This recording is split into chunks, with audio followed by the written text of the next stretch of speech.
क्या यूरोप अभी भारत के बिना अपना नेक्स्ट जनरेशन फाइटर बना ही नहीं सकता है? भारत का विरूपाक्ष रडार दुनिया भर के Su-30 ऑपरेटर की नज़र क्यों खींचने लगा है? और आखिर फ्रांस रफाल डील में भारत को सोर्स कोड एक्सेस और ICD एक्सेस देने से इतना क्यों घबरा रहा है? आज की वीडियो में हम ऐसे ही कुछ इंटरेस्टिंग अपडेट्स के बारे में बात करने वाले हैं। नमस्कार दोस्तों, मेरा नाम है अंशुमन नायक और आप सभी का बहुत बहुत स्वागत है इंडियन डिफेंस न्यूज के डिफेंस टॉक सीरीज में। तो चलिए देर न करते हुए आज की वीडियो शुरू करते हैं।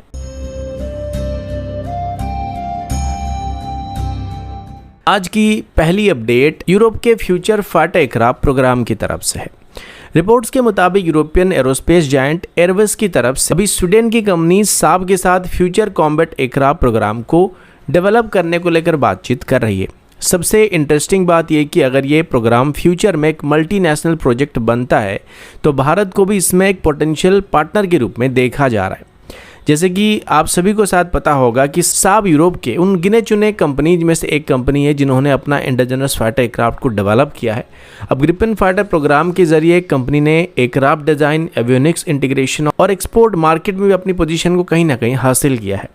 इसी प्रैक्टिकल एक्सपीरियंस की वजह से एयरबस अभी साब को एक इम्पोर्टेंट टेक्नोलॉजी पार्टनर के रूप में देख रहा है और डसॉल्ट के साथ पार्टनरशिप टूटने के बाद एयरबस अभी एक नया पार्टनर की तलाश कर रहा है। सबसे खास बात यह कि फ्यूचर कोलैबोरेशन सिर्फ एक नए फाइटर एयरक्राफ्ट तक सीमित नहीं होने वाला है।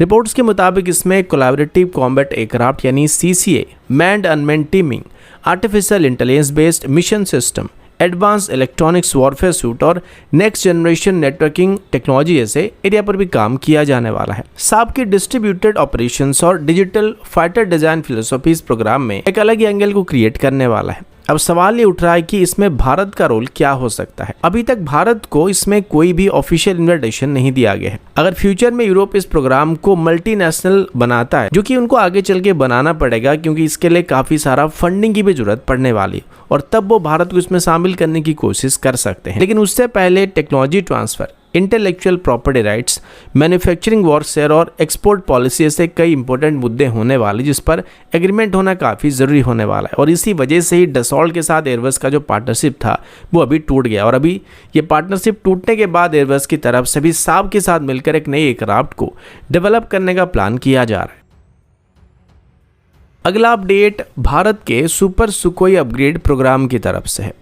रिपोर्ट्स के मुताबिक इंडियन एयरफोर्स के Su-30 MKI फाइटर जेट्स के लिए डेवलप किया जा रहा इंडिजिनस विरूपाक्ष ऐसा रडार अभी सिर्फ भारत ही नहीं बल्कि दुनिया के कई Su-30 ऑपरेटर का भी ध्यान अपनी तरफ खींचने लगा है।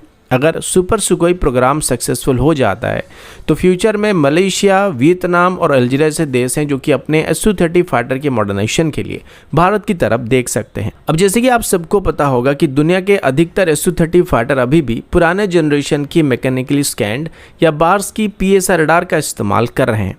लेकिन modern electronic warfare, stealth aircraft और नेटवर्क सेंट्रिक वॉरफेयर के दौर में ये रडार धीरे धीरे आउटडेटेड हो चुके हैं।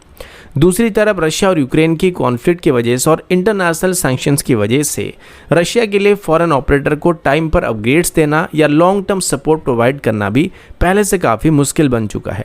सबसे खास बात यह कि भारत का सुपर सुखोई प्रोग्राम सिर्फ रडार रिप्लेसमेंट तक अभी सीमित नहीं रहा है। इस अपग्रेड के तहत Su-30 MKI में विरूपाक्ष ऐसा रडार के साथ एडवांस इलेक्ट्रॉनिक वॉरफेयर सूट, नए मिशन कंप्यूटर, मॉडर्न एवियोनिक्स और इंडिजिनस वेपन को भी इंटीग्रेट किया जाएगा। यानी भारत दुनिया का पहला बड़ा Su-30 ऑपरेटर बनने जा रहा है जो कि रशियन ओरिजिन फाइटर को लार्ज स्केल इंडिजिनस कंटेंट के साथ मॉडर्नाइज करने की प्लान कर रहा है।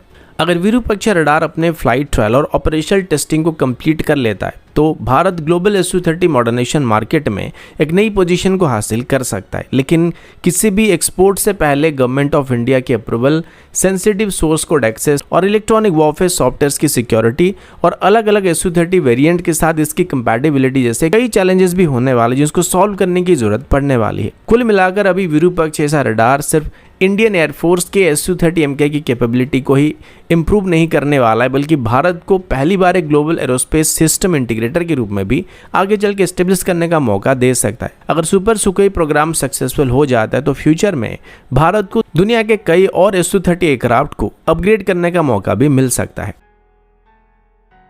अगला अपडेट इंडियन एयरफोर्स के 114 Rafale fighter aircraft procurement deal की तरफ से है।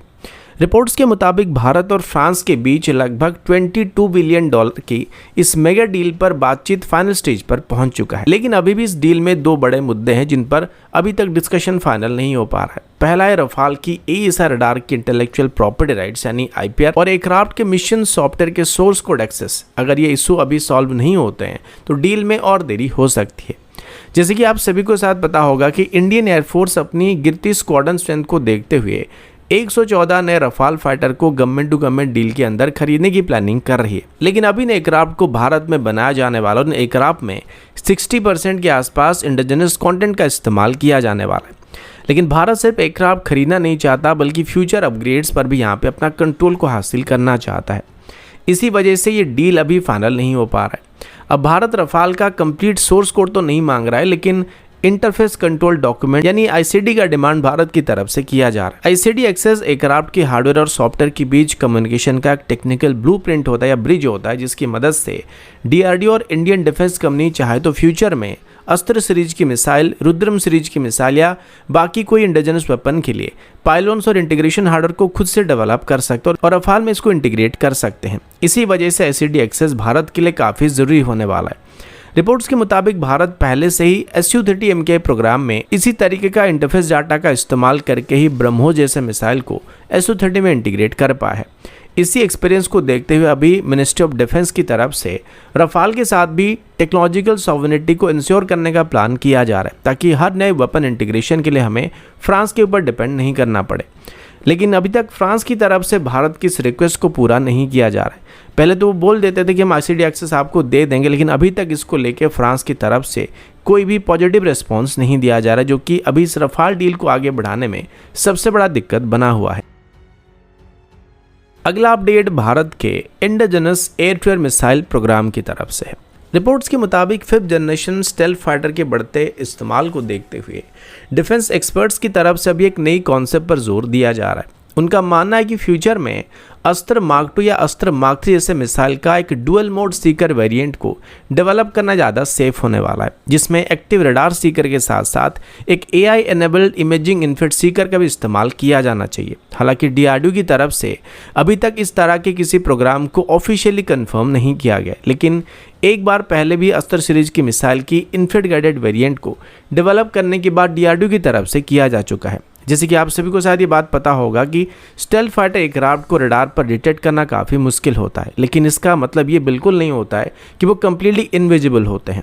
इनके इंजन एग्जॉस्ट और एरोडायनामिक हीटिंग की वजह से इन्फिट सिग्नेचर फिर भी यहाँ पे जनरेट होता रहता है। इसी वजह से अभी दुनिया भर के तमाम 4.5 जनरेशन एयरक्राफ्ट में रडार के साथ साथ इन्फिट सेंसर या IRST सिस्टम, पैसिव सेंसर्स और नेटवर्क सेंट्रिक वॉरफेयर पर फोकस किया जा रहा है, क्योंकि स्टेल्थ एयरक्राफ्ट को भले ही रडार डिटेक्ट नहीं कर पाएगा, लेकिन जो इन्फिट सीकर है वो इनको डिटेक्ट कर सकते हैं। सबसे खास बात यह कि फ्यूचर में भारत की नेत्र मार्क 2X और integrated air command and control system इस तरह के एंगेजमेंट में एक बहुत ही इंपॉर्टेंट रोल को प्ले कर सकते हैं। अब लॉन्ग रेंज सर्वेलेंस रडार और नेत्र मार्क 2 जैसे एयरक्राफ्ट जो होंगे वो टारगेट को काफी लंबे दूरी से डिटेक्ट और कंटिन्यूसली ट्रैक कर सकते हैं, जबकि सिक्योर डाटा लिंक की मदद से अस्त्र सीरीज की मिसाइल को मिड कोर्स गाइडेंस को प्रोवाइड किया जा सकता है।